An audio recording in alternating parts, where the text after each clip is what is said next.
अगर गुजरात से बात शुरू करें तो गुजरात में का आकर्षण चुनाव का इसलिए बढ़ा हुआ है कि वहाँ आम आदमी पार्टी, अरविंद केजरीवाल बढ़ चढ़कर खेल रहे हैं और कुछ इस तरह की हवा बनी है कि बहुत बड़ी सफलता अर्जित कर सकते हैं केजरीवाल उस राज्य में।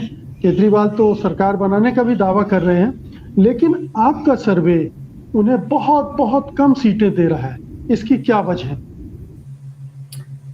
देखिए, अगर आप सर्वे की हेडलाइन मुझसे पूछेंगे तो मैं तो केजरीवाल और आम आदमी पार्टी की चमत्कृत करने वाली जो गिनती है मैं उसको उसकी हाईलाइट बताऊंगा।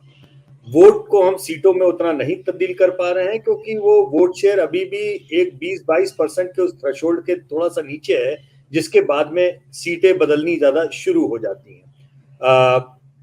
और शून्य से जिस पार्टी का सफर शुरू हो रहा हो, कुछ हफ्तों कुछ महीनों में ही वो शून्य से चढ़ते हुए वो ऑलमोस्ट 17-18% तक पहुंच गया। ये अपने आप में बड़ी घटना है, बड़ी बात है।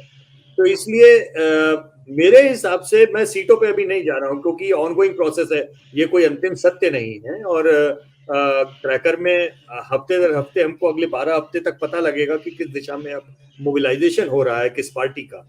लेकिन पंजाब इलेक्शन के तुरंत बाद में आम आदमी पार्टी ने गुजरात की ओर फोकस किया था और उस समय आम आदमी पार्टी का ग्राफ शून्य पे था, लिटरली शून्य पे था। तो अगर शून्य से 17-18% तक उनका ग्राफ पहुंचा है तो ये अपने आप में बड़ी बात है। इस ग्राफ को पहुंचने में आप मोटा मोटा ये समझिए कि अगर आम आदमी पार्टी के पक्ष में 100 लोग अगर कोई आ रहे हैं तो वो 100 लोगों में तकरीबन 75 से 80 वोट कांग्रेस के खाते से आ रहे हैं और 20 से 25 वोट भाजपा के खाते से। तो इसका सीधा सीधा एक अंदाजा तो आप ये लगा लीजिए कि आम आदमी पार्टी प्राइमरली कांग्रेस को या एंटी बीजेपी वाले प्लैंक को जो है वो वहां पर खा रही है। अब सवाल यह है कि यहां से अगले 12 हफ्ते कैसे जाएंगे। क्या ये वैसे होंगे जिसमें ये ग्राफ और आगे की ओर बढ़ेगा और एक थ्रेशोल्ड 20-22-25% का वो क्रॉस करेंगे जहां पे अब सीटें भी उनको बड़ी तादाद में मिलने लगेंगी, या इसका हश्र वैसा होगा जैसा कि आपने हमारे उत्तराखंड के ट्रैकर में देखा था। उत्तराखंड में भी एक समय में आम आदमी पार्टी जो है करीबन 17-18% तक पहुंची थी। बाद में वो चूंकि उसके ऊपर कोई फोकस नहीं रहा, कोई कैंपेन का ध्यान नहीं गया, उनकी सारी एनर्जी जो है वो लग गई थी पंजाब में, तो वो और धीमे धीमे घटते घटते वापस 5-6% पे आके मामला अटक गया।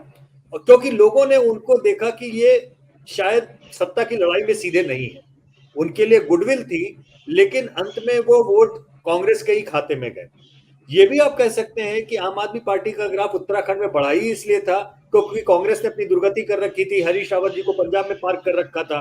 जब उनको वापस ले आए वहां से, तब उसके बाद में वापस में एक तरह से कांग्रेस की रिपेयरिंग शुरू हुई। तो स्वाभाविक सी बात है कि ये एक बड़ा क्रिटिकल जंक्शन, शून्य सीटें हैं कि 2 सीटें हैं। अभी तो सच्चाई ये भी है कि आप अगर हमसे बोलेंगे मुकेश जी की ये 2 सीटें कौन सी हैं गुजरात में, तो मैं नहीं बता पाऊंगा, कोई नहीं बता पाएगा। अगर कोई आम आदमी पार्टी वाला भी आपको कह रहा है कि हमारी इतनी सीटें आ रही हैं, हम ला रहे हैं, मेजोरिटी ला रहे हैं, आप सीटें गिनने को बोलिए, वो सीट नहीं बता पाएंगे। तो उनका चूंकि लेकिन लेकिन गुजरात यशवंत आ जी, रहा है।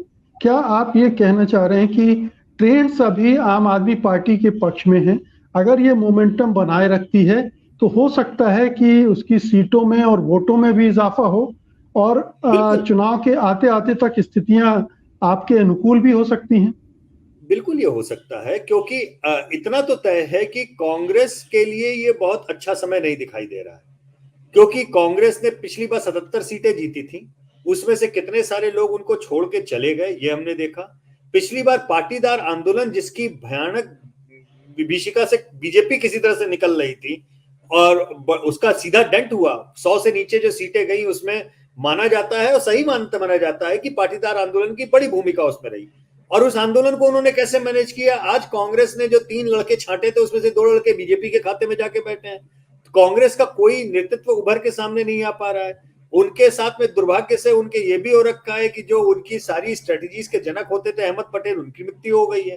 तो और राहुल गांधी जी अपनी भारत जोड़ो यात्रा में गुजरात को छूना ही नहीं चाहते। तो कुल जमा अगर आप देखेंगे तो आपको ये समझ में आएगा कि जैसे कांग्रेस ने ऐसा लगता है कि गुजरात को गिव अप कर दिया।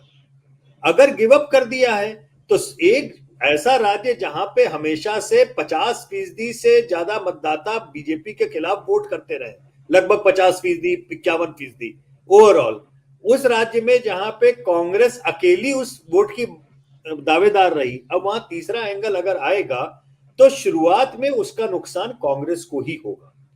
और लड़ाई जो होगी वो शुरुआत या इन चुनाव में, मुकेश जी, जितना आम आदमी पार्टी ऊपर जाएगी कांग्रेस उतनी नीचे आएगी, और जितना कांग्रेस नीचे आएगी परोक्ष रूप से उसका बीजेपी को फिलहाल फायदा होगा। फिलहाल मैं इसलिए कह रहा हूं क्योंकि मेरे हिसाब से, जितना मैं सोचता हूं, राजनीति को समझता हूं, मेरे ख्याल से ये एक सेमीफाइनल स्टेज की तरह है।